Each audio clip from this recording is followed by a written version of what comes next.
اس video کے اندر ان steps کو یا سٹیجز کو ڈسکس کریں گے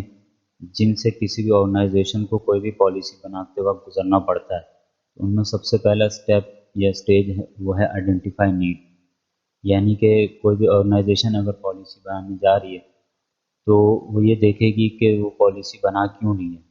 یعنی اس پالیسی بنانے کی ضرورت کیوں پڑی۔ تو اس میں یہ بھی ہو سکتا ہے کہ آرگنائزیشن کوئی نیا کام سٹارٹ کرنے جا رہی ہو تو اس کے لیے پالیسی بنائی جا سکتی ہے، یا یہ ہو سکتا ہے کہ کوئی ایکسٹرنل کوئی رول یا کوئی ریگولیشنز گورنمنٹ کی طرف سے چینج ہو گئے تو اس کی وجہ سے بھی کمپنی کو اپنی پالیسی چینج کرنی پڑ سکتی ہے یا نئی پالیسی بنانی پڑ سکتی ہے۔ جیسے آج کل کووڈ-19 کی سچویشن ہے تو اس کی وجہ سے بھی گورنمنٹ کے جو رولز ہیں وہ چینج ہیں، تو اس پہ پھر کمپنی آرگنائزیشن کو اپنی پالیسی بنانی پڑ سکتی ہے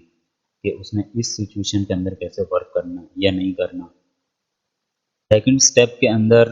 رسپانسبلٹیز کو آئیڈینٹیفائی کیا جائے گا کہ اگر پالیسی بنائی جا رہی ہے تو کون کون اس میں انوالو ہوگا اور کس کی کیا کیا رسپانسبلٹیز ہوں گی۔ تھرڈ سٹیپ انفارمیشن گیدر کرنا ہے، تو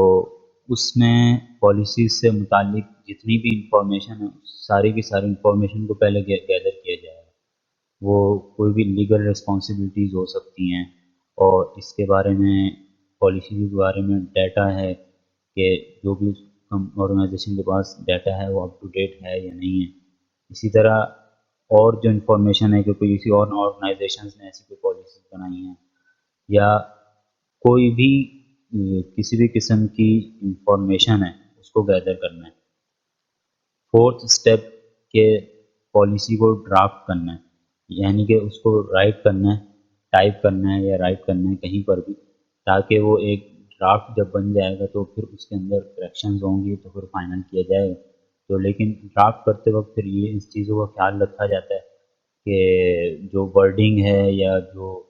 اس کی لینگویج ہے وہ ایسی ہو کہ جو امپلیمنٹ کروانے والے ہیں یا امپلیمنٹ جنہوں نے کرنی ہے تو ان کو وہ ایزیلی سمجھ میں آ جائے۔ ففتھ اسٹیپ یہ ہوتا ہے کہ جو بھی اسٹیک ہولڈرز ہیں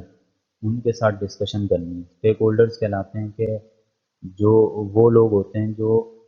اس پالیسی سے افیکٹ ہوں گے یا ان کا اس سے کنسرن ہے، تو اس پالیسی سے جن جن کا بھی کنسرن ہوگا تو ان سب سے ڈسکشن کی جائے گی تاکہ پالیسی کو بہتر سے بہتر بنایا جا سکے۔ فار ایگزامپل جیسے سپورٹرز ہیں یا اسٹاف ہے، والنٹیئرز ہیں، اسی طرح مینجمنٹ ہیں کے لوگ ہیں، اور اسی طرح جو اس سروس کو یوز کریں گے یا جو بھی اس سے فائدہ اٹھائیں گے ان سب سے ڈسکشن کرنی۔ سکس سٹیپ یہ ہوتا ہے کہ اس کا جو پالیسی ڈرافٹ کی گئی ہے اس کو اپروو کروانا ہے۔ اب اپروو کون کرے گا اس کے لیے بھی آئیڈینٹیفائی کرنا ہے کہ کون اپروو کرے گا، اور نارملی یہی ہوتا ہے کہ آرگنائزیشن کی جو ٹاپ مینجمنٹ ہوتی ہے وہی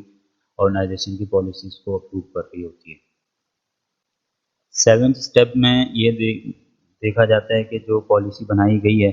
اس کو امپلیمنٹ کروانے کے لیے کوئی پروسیجرز کی ریکوائرمنٹ ہے یا نہیں ہے، کہ آیا جو پالیسی جب بعد میں امپلیمنٹ کی جائے گی تو اس کو کس طرح سے امپلیمنٹ کرنا ہے، اس کے کوئی پروسیجر، کوئی ایس او پی، اسٹینڈرڈ آپریٹنگ پروسیجر بنانے کی ضرورت ہے یا نہیں ہے۔ ایٹ اسٹیپ یہ ہوتا ہے کہ اب اس پالیسی کو امپلیمنٹ کروانا ہے، اور امپلیمنٹ کرانے کے لیے دیکھا جائے گا کہ اس کو کس طرح سے کمیونیکیٹ کرنا ہے اور کس کس کو کمیونیکیٹ کرنا ہے پالیسی کا،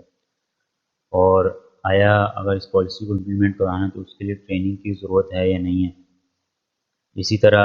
اگر کوئی ایکسٹرنل پالیسی ہے تو اس کے لیے کوئی پریس ریلیز کرنے کی ضرورت ہے یا نہیں، تو اس طرح سے امپلیمنٹ کروائی جائے گی policy. Ninth step monitor and review, جب کوئی ایک پالیسی امپلیمنٹ کر دی جاتی ہے تو پھر اس کے بعد اس کو ٹائملی مانیٹر کیا جاتا ہے اور ریویو کیا جاتا ہے تاکہ اگر اس کے اندر مزید بہتری کی گنجائش ہے تو پھر اس کو پالیسی کو مزید بہتر کیا جائے۔